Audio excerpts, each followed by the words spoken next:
ब्रह्मा जी की सृष्टि और बसंत पंचमी का दिव्य महत्व। नमस्कार दोस्तों, आज हम आपको लेकर चलेंगे एक ऐसी अद्भुत यात्रा पर जहां प्रकृति, ज्ञान और देवी सरस्वती की दिव्यता का संगम होता है। जैसे ही बसंत की मधुर ऋतु धरती पर कदम रखती है, हर फूल मुस्कुराता है, हर कोयल की कूक में संगीत गूंजता है और वातावरण में एक अनोखी चेतना भर जाती है। तो दोस्तों, तैयार हो जाइए इस पौराणिक कथा के अद्भुत संसार में कदम रखने के लिए, जहां हर शब्द, हर घटना और हर ध्वनि आपके हृदय को छू लेगी। ये केवल ऋतु का आगमन नहीं है, बल्कि ज्ञान और विद्या का त्योहार है, जब अज्ञान का अंधकार दूर होता है और जीवन में प्रकाश की किरणें प्रवेश करती है।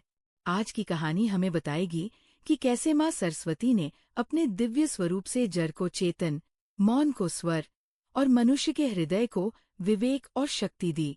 एक समय की बात है, सृष्टि के उस आदिम और अनादि काल में, जब समय स्वयं अपनी पहली श्वास ले रहा था और ब्रह्मांड अभी नवजात शिशु की भांति आकार ले रहा था। तब पृथ्वी, आकाश, जल, अग्नि और वायु अपने अपने स्वरूप में तो विद्यमान थे, पर उनमें चेतना की पूर्णता नहीं थी। पर्वत अडिग थे, पर उनमें आत्मबोध नहीं था। नदियां बहती थी, पर उनके प्रवाह में अनुभूति का रस नहीं था। वन हरे भरे थे, पर उनमें उल्लास की चेतना नहीं थी। और मनुष्य जन्म तो ले रहा था, पर वह केवल शरीर मात्र था, चेतन प्राणी नहीं, क्योंकि उसकी वाणी में स्पष्टता नहीं थी, उसके शब्द दो में भाव नहीं थे, उसके विचार बिखरे हुए थे और उसका विवेक गहन निद्रा में था। वह देखता था पर समझ नहीं पाता था, वह सुनता था पर अर्थ ग्रहण नहीं कर पाता था, वह बोलता था पर उसके शब्द स्वयं उसी के लिए अस्पष्ट होते थे। इसी कारण मनुष्य के भीतर भय ने जन्म लिया। भय से असुरक्षा बढ़ी, असुरक्षा से अहंकार विकसित हुआ और अहंकार से संघर्ष, हिंसा और अधर्म ने समाज में अपने पांव पसारने शुरू कर दिए। लोग एक दूसरे को शत्रु समझने लगे, छोटे मतभेद विशाल युद्धों का कारण बनने लगे और जीवन केवल जन्म, पीड़ा और मृत्यु के बीच फंसी एक यांत्रिक यात्रा बनकर रह गया। इस समस्त स्थिति को जब सृष्टि के रचयिता भगवान ब्रह्मा ने अपनी दिव्य दृष्टि से देखा, तो उनके हृदय में गहन वेदना उत्पन्न हुई, क्योंकि उन्हें ये स्पष्ट अनुभव हुआ कि यदि सृष्टि को केवल भौतिक रूप देना ही पर्याप्त होता, तो ये रचना अधूरी और अर्थहीन होती। उन्होंने गहराई से चिंतन किया और जाना कि अज्ञान ही समस्त दुखों की जड़ है। अज्ञान से ही भय उत्पन्न होता है, भय से ही अहंकार जन्म लेता है और अहंकार से ही अधर्म का विस्तार होता है। जब तक जीवों को ज्ञान, विवेक, स्मरण शक्ति, तर्क करने की क्षमता, सत्य और असत्य में भेद करने की शक्ति तथा अपनी भावनाओं को व्यक्त करने की योग्यता प्राप्त नहीं होगी, तब तक सृष्टि संतुलित नहीं हो सकती। इसी गहन चिंतन में डूबे हुए ब्रह्मा जी ने ये दृढ़ निश्चय किया कि अब उस आदिशक्ति का आवाहन किया जाना चाहिए, जो मौन को वाणी दे सके, अंधकार को प्रकाश में बदल सके, जड़ता को चेतना प्रदान कर सके और जीवन को केवल अस्तित्व नहीं बल्कि उद्देश्य, दिशा और अर्थ दे सके। इसी संकल्प के साथ उन्होंने अपने मन, वाणी और कर्म को एकाग्र किया और उस दिव्य घटना की आधारशिला रखी, जिसने आगे चलकर संपूर्ण सृष्टि की चेतना को बदल देना था।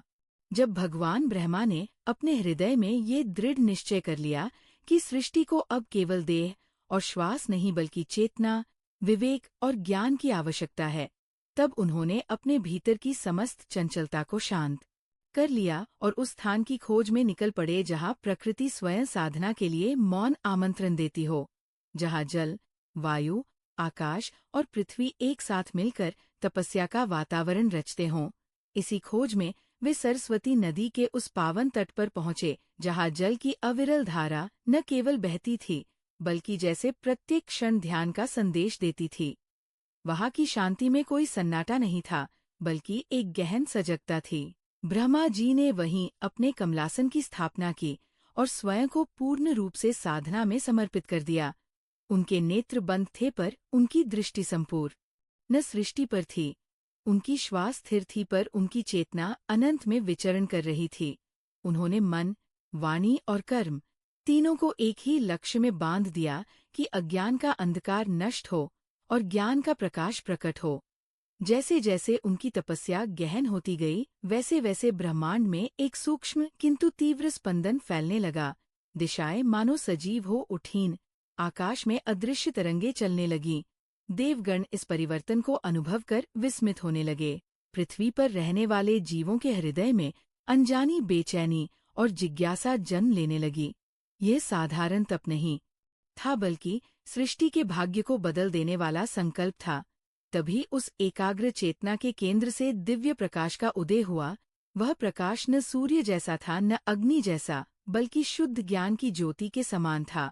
उसी प्रकाश से देवी सरस्वती का दिव्य स्वरूप प्रकट हुआ। श्वेत वस्त्रों में लिपटी हुई, शांत मुखमंडल, करुणा से भरी दृष्टि और हाथों में वीणा धारण किए हुए, जिनके प्रत्येक तार में समय, स्मृति और चेतना के सूत्र जुड़े हुए थे। देवी के प्रकट होते ही वातावरण में ऐसी पवित्रता फैल गई जैसे स्वयं अज्ञान ने सिर झुका दिया हो। ब्रह्मा जी ने तुरंत अपने आसन से उठकर श्रद्धा, विनय और कृतज्ञता के साथ देवी को प्रणाम किया और कहा कि है आदिशक्ति, ये सृष्टि आपके बिना अधूरी है। जब तक जीवों को बोलने की नहीं बल्कि समझने की वाणी नहीं मिलेगी, जब तक बुद्धि को विवेक और ज्ञान का मार्गदर्शन नहीं मिलेगा, जब तक मनुष्य अपने विचारों को शुद्ध रूप से व्यक्त नहीं कर पाएगा, तब तक ये संसार केवल संघर्ष और भ्रम में ही डूबा रहेगा। कृपा कर इस सृष्टि को वह प्रकाश प्रदान कीजिए जिससे मनुष्य अपने अस्तित्व का अर्थ जान सके, अपने कर्मों की दिशा समझ सके और सत्य के मार्ग पर चल सके। ब्रह्मा जी की इस प्रार्थना में केवल शब्द नहीं बल्कि संपूर्ण सृष्टि की पुकार समाहित थी।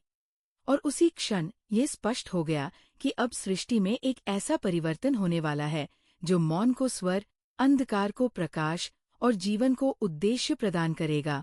देवी सरस्वती के प्रकट होने के पश्चात केवल ब्रह्मा ही नहीं बल्कि संपूर्ण ब्रह्मांड जैसे एक नई चेतना से भर उठा था। वह चेतना जो केवल देखने या सुनने की नहीं बल्कि समझने और अनुभव करने की शक्ति प्रदान करती थी। देवी के चरण पृथ्वी को स्पर्श करते ही धरती का कण कण जागृत होने लगा। जैसे अब तक जो मौन था वह अर्थपूर्ण हो गया हो, जो शून्य था वह ज्ञान से भरने लगा हो। देवी ने अपनी करुण दृष्टि से ब्रह्मा जी को देखा और उनकी साधना, त्याग और संकल्प को स्वीकार करते हुए मंद मुस्कान के साथ कहा कि है सृष्टिकर्ता, आपकी तपस्या केवल आपकी नहीं बल्कि उन असंख्य जीवों की है जो आने वाले युगों में मार्गदर्शन की तलाश में भटकेंगे, जिनकी वाणी होगी पर दिशा नहीं, जिनके पास बुद्धि होगी पर विवेक नहीं, जिनके पास शब्द होंगे पर सत्य नहीं। इसलिए आज मैं केवल एक देवी के रूप में नहीं बल्कि चेतना के स्रोत के रूप में इस सृष्टि में प्रवेश कर रही हूँ।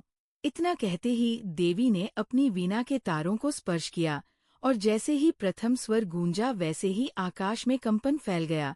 वह स्वर न संगीत था न शब्द बल्कि ज्ञान की पहली ध्वनि थी। उसी ध्वनि से वेदों की सूक्ष्म लहरियां उत्पन्न हुईं, अक्षरों का जन्म हुआ, भाषा ने आकार लेना शुरू किया, मनुष्य के विचारों को पहली बार अभिव्यक्ति का मार्ग मिला। ब्रह्मा जी ने उस क्षण अनुभव किया कि सृष्टि अब केवल जीवित नहीं बल्कि सचेत हो रही है। देवी ने आगे कहा कि यह ज्ञान केवल पुस्तकों में बंद नहीं रहेगा बल्कि जो जिज्ञासु होगा, जो विनम्र होगा, जो अहंकार छोड़कर सत्य को स्वीकार करेगा, वही इसका अधिकारी बनेगा। ज्ञान का मार्ग सरल नहीं होगा क्योंकि जो प्रकाश देता है वही परीक्षा भी लेता है। जो सीखने को तत्पर होगा उसे धैर्य की आवश्यकता होगी, जो सिखाने का प्रयास करेगा उसे करुणा की, और जो ज्ञान का उपयोग करेगा उसे जिम्मेदारी की। देवी के इन शब्दों के साथ ही चारों दिशाओं में ऋषियों, मुनियों और साधकों के हृदय में तप और अध्ययन की लौ प्रज्वलित हो उठी। आश्रमों में साधना गहरी होने लगी, गुरुकुलों में शिष्य विनम्रता से सीखने लगे। पहली बार गुरु और शिष्य के बीच केवल संवाद नहीं बल्कि चेतना का संबंध स्थापित हुआ। ब्रह्मा जी ने देवी से वरदान मांगा कि ये ज्ञान कभी नष्ट न हो। युग बदलें, समय बदले, सभ्यताएं उठें और गिरें, पर सत्य और विवेक की ये धारा निरंतर बहती रहे। देवी ने उत्तर दिया कि जब तक एक भी ऐसा मनुष्य रहेगा जो प्रश्न पूछेगा, जो सत्य की खोज करेगा और जो ज्ञान को सेवा का माध्यम बनाएगा, तब तक मैं इस संसार में विद्यमान रहूंगी। यह कहकर देवी सरस्वती पुनः प्रकाश में विलीन हो गई, पर उनका स्वर, उनका संदेश और उनकी चेतना सृष्टि के प्रत्येक जीव में स्थायी रूप से अंकित हो गई। और उसी क्षण से संसार में शिक्षा केवल जीविका का साधन नहीं, बल्कि जीवन को समझने का मार्ग बन गई। जब देवी सरस्वती का दिव्य प्रकाश दृश्य रूप से अदृश्य हो गया, तब भी सृष्टि में उनकी उपस्थिति पहले से कहीं अधिक सजीव हो चुकी थी। क्योंकि ज्ञान का स्वरूप ऐसा होता है जो दिखाई नहीं देता, पर हर कर्म, हर विचार और हर निर्णय को प्रभावित करता है। समय आगे बढ़ने लगा, युग बदले, समाज विकसित हुआ और मनुष्य ने धीरे धीरे शब्दों, ध्वनियों और प्रतीकों के माध्यम से अपने विचारों को गहराई से व्यक्त करना शुरू किया। ऋषियों ने वेदों का गान किया, मुनियों ने उपनिषदों के रहस्य खोले, गुरुकुलों में शिष्य केवल शास्त्र नहीं बल्कि जीवन जीने की कला सीखने लगे। पर जैसे जैसे सभ्यता आगे बढ़ी, वैसे वैसे ज्ञान के साथ अहंकार भी बढ़ने लगा। कुछ लोग विद्या को सेवा के स्थान पर शक्ति का साधन समझने लगे, ज्ञान को बांटने के बजाय छिपाने लगे और बुद्धि को विवेक से ऊपर रखने लगे। इसी कारण समाज में फिर से असंतुलन उत्पन्न होने लगा। तब ऋषियों ने अनुभव किया कि ज्ञान को समय समय पर शुद्ध करना आवश्यक है। उसी शुद्धिकरण का प्रतीक बनी बसंत ऋतु, जब प्रकृति स्वयं अपने पुराने जर्जर रूप को त्याग कर नवजीवन धारण करती है। पेड़ों से सूखे पत्ते गिरते हैं और नई कोपलें जन्म लेती हैं। यही वह काल था जब ऋषि समुदाय ने निश्चय किया कि इस दिन ज्ञान की अधिष्ठात्री देवी सरस्वती की विशेष आराधना की जाएगी, ताकि विद्या में विनम्रता बनी रहे और बुद्धि में करुणा का संचार हो। पीले वस्त्र धारण किए गए, क्योंकि पीला रंग केवल ऋतु का नहीं बल्कि चेतना की परिपक्वता का प्रतीक था। यह वह रंग था जो न तो अत्यधिक उग्र था, नहीं शिथिल, बल्कि संतुलन और सौम्यता का द्योतक था।